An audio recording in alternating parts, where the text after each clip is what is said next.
Colin Travel. Hi. How long have you been doing business in Liverpool? So we're a small family letting agency. We've been going for about 10 years now. And we started off just the two of us as landlords ourselves initially. And we were getting such a bad service from local agents that we are the same. That's why we have business as well. Yeah, Not so looking after me at all. we decided. Yeah, absolutely. So we decided to give it a shot ourselves, and you know, we knew we had to think about what landlords wanted from an agent, a small family firm, and got stuck in really. And how do you find the local market during the COVID then? Is that still Very hot spot? yeah, it's still busy, the market at the minute with rentals. I think rentals are quite high at the minute. There's a good demand for rental property. I think the government has helped to an extent with the furlough scheme as well, which is keeping tenants' finances coming in. But obviously when that kind of stops soon, there could be some difficulties with tenants, you know, paying the rent. So we always advise rent protection insurance, which is something that we put in place. That's really good. Is it 100% rent guarantee or? It's rent protection insurance. So essentially, if the tenant falls into difficulties, then the landlord will still get paid the rent. It covers at the minute 75% of the. Who can apply for this kind of rent guarantee? Does that tenant have to find a job? Well, yeah, so full-time job? Or? Yeah, so when we're advertising the property for rent, we will try to find tenants that are suitable, that can afford to pay the rent based on their income. Normally it's 2.5 times or 3 times more than the monthly rent, right? Yeah, it works out at, I think it's 30 times the yearly rent. So yeah, they need to have good credit rating.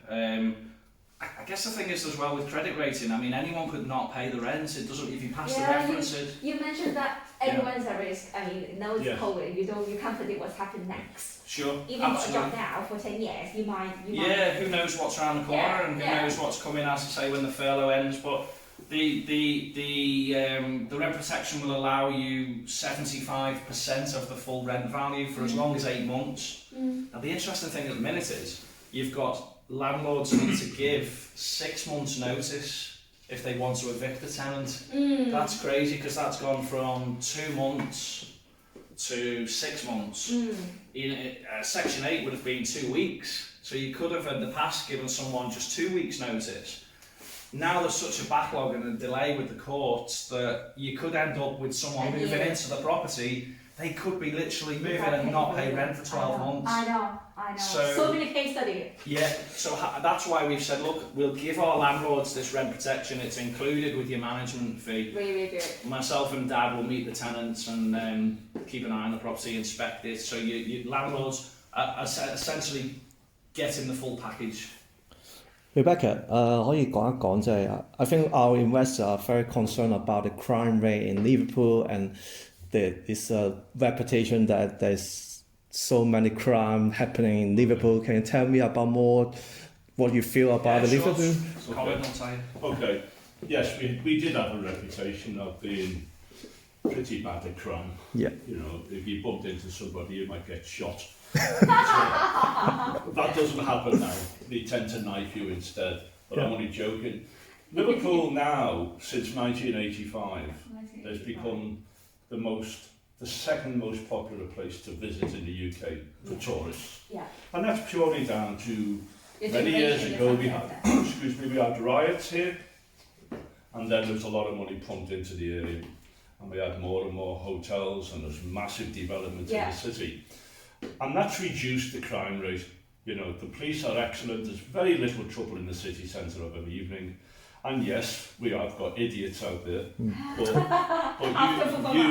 you must not be put off by what you hear. I think, to be fair, generally speaking, Liverpool is such a friendly, popular city. People will go out of their way to help each other in Liverpool. That's true. You know, generally speaking, neighbours. One thing I notice a lot of is when tenants move into property in Liverpool, the neighbours always pop out and introduce themselves and say, oh well, if there's anything we can help with the new tenants, then just let us know.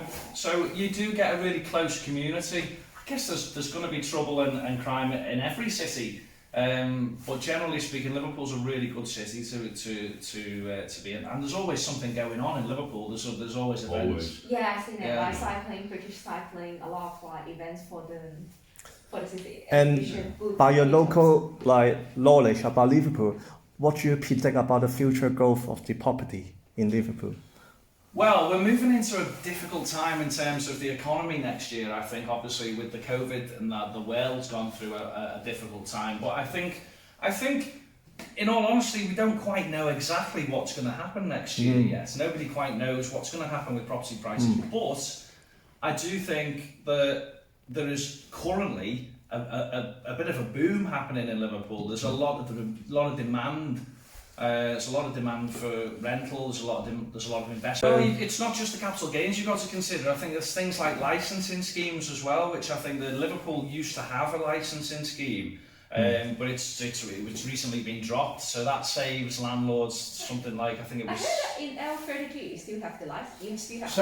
In the Sefton Borough Council, the licensing is still on. Yeah. And Liverpool are looking to reintroduce it. And it's just another way of gaining funds. That's all it is. But the benefit about it is that the rules and regulations within the licensing means that the tenant will theoretically get a better I think landlord. Yeah, I think Yeah. to be fair, tenants do pay rent to live in a property, and it should be well looked after. Yeah. Because then everyone's a winner. Your landlord wins, the tenant wins, but yeah, property in Liverpool is, I think as a whole, the country might go through a wobble next year, but I think it will recover. Yeah. And always after a drop, there's always a recovery. Yeah. And when it does recover again, Liverpool will be booming again, right back up there again, absolutely.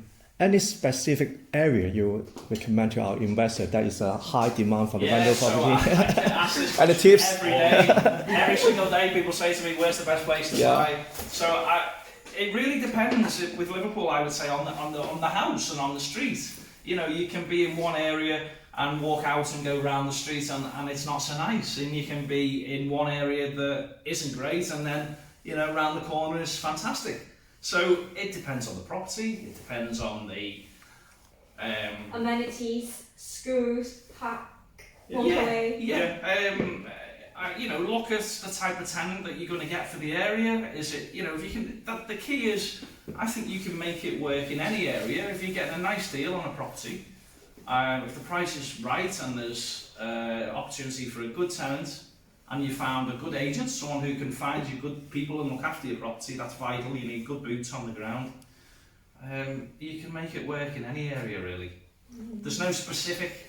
This is a very good tips to our investors. Yeah, I mean, I would say, bear that in mind. There's no one area that is guaranteed to be, in my opinion at least, that's where you want to be, because Liverpool is up and coming all the time. So if you look at Goodison Park, where Everton football ground is, oh yeah, there you go. Everton. So Everton will move into a new stadium in a couple of years, hopefully, and what will happen then is the pitch and the ground is being turned into flats and kind of shops and businesses. So the areas around there is obviously going to be more attractive for people to live. So I see what you mean now. Not always look at the corners of the Asian, look forward. Sure, yeah. Yeah, but that said as well, I mean, at the end of the day, it's property as well, so there's a risk, it's up and down. Investment is always a bit of a risk. But this area we're in at the moment, the Bootle area, within the last 2 years has been the most up and coming. Hotel area. Yeah. Yes, yeah. It's the most up and coming. What's the reason driving it? So because at the time the properties were okay properties at a very, very reasonable price to buy. What's happening now is the property market is increasing up here, but because the property is increasing, the rental yield becomes more expensive.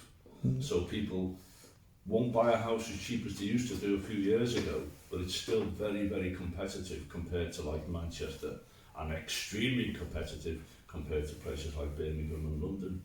But what you'll pay for a property such as the one we're in now, you'll get a very, very good rent. You know, because compared to what your purchase was, you know, the yield on it, is that right? So yeah, well, I mean, if you can get 7% yield or more, then great. 8%, fantastic. But there's lots of good properties in Liverpool. It doesn't necessarily have to be a new build. A lot of the ex-council properties are good properties as well. Yeah. There's an awful lot of ex-council properties which have been made into really nice homes for tenants, and they're attractive. We have mentioned to our investors so many times, like the council house in Manchester, especially Lincolnshire. Yeah. The price has been going up like 30 to 40% during this few years. Yeah. What you'll find with a council house, I could take you into a council house now, in not a great area of Liverpool, and it'll be twice the size of this house. It'll be a 3-bedroom house. Yeah, good point. And they're probably paying £100 a month rent, if that, for a property like that. So if you can get your hands on an ex-council house, you get right, more. You'll get more for your money. You get more land. You would never get a garden. You get a garden twice the size of that. You get bigger and a front garden. More road space. Here you can just get 2 cars. You get more road space, and all the amenities are there. Because they were built at a time when perhaps, you know, now they try to cram as much in as possible onto the land because it's valuable now, and everyone, you know, build, sell. But back in the days when the council houses were built, it wasn't a problem to give someone a huge garden or a huge living space. Absolutely. You have potential to add value to the property. Yeah. And then you've got the shops or the local amenities. You've got all the schools, all the doctors are all in situ. So it's a ready-made area to make money. Really. I think though the key thing is don't get too bogged down with specific areas. Look at the property. Is it a nice property? Is it worth the money you think? And can you get a good tenant? And the key is really to finding good people. Good tenant. So is there anywhere in Liverpool that is difficult for you to find a good tenant? No. I don't think there is really. If you do, you know, there will be. I would say avoid kind of 1-bedroomed properties because they can take longer to rent. Because you're looking there for someone who is kind of single, you know, maybe one man and his dog, you know. But they need homes too. But you know what I mean. You know, there's less demand, I guess, for that. 2 beds, if you're looking for investment opportunities, maybe 2 that you can turn into a 3 is always better. What we call a 2-up-2 down, basically. So 2 bedrooms upstairs, 2 rooms downstairs, and a kitchen. You know, they are good investment. So these houses is perfect match for both. Yeah, sure. Yeah, great houses. Yeah, I mean, if you can get hold of one of these, which is a recent new build, you know, and it's got 2 bedrooms and it's a nice tidy. Doesn't appear to need any kind of major structural issue. No. Well, it's the same with the council houses were built well. So don't worry too much. It doesn't have to be new build. You know, always get a survey to check the condition of the property. That's not too expensive. And how much is worth it on the market? Absolutely, yeah. Well, I mean, the thing is, the market is increasing and it's the rents are going up. So perhaps again, to be honest, don't get too bogged down on what things have sold for. It's what people are prepared to pay now. You know, how much you bring absolutely. Look at your yield. If you can get a good tenant with a good rent, you know, the property doesn't need extensive damp works or restructuring. You know, there's nothing like this here. This is needs nothing to it. This doesn't need anything but a paint and a bit of a replacement handle. And at the end of the day, most important, get yourself a good agent. Sure. And if you know anyone, where the property is. Okay. Yeah, don't worry too much. Don't worry if it's in Walton or Bootle or Rutherland or Croxteth. Okay, there might be 1 or 2 little areas that you wouldn't go into, like Toxteth. Although you would if you were a student. You would if you're a student. And, or if you're looking, it depends what your plan is really with the property as well in a way. In that, you know, I mean, for example, we've got a property for sale at the minute. Which is over in a very heavy, popular student area, It's on the market for 160,000, and if you rent it as a single let, it's probably quite low yield because it's 625 per month. Fantastic tenant, lovely property. It's been done up really nice. Yeah. But what you could probably do is rent that by the room to a group of friends, okay? And you could make probably in excess of £1,000 a month. I know what you mean, because I used to be a student in Manchester. That's what we pay. 350 per room. Yeah. Yeah. I mean, 4 rooms together. Yeah, absolutely. Don't get me wrong, that is more hard work and it is more of a risk because you've got people coming and going. Yeah, You it's know. like HMO then.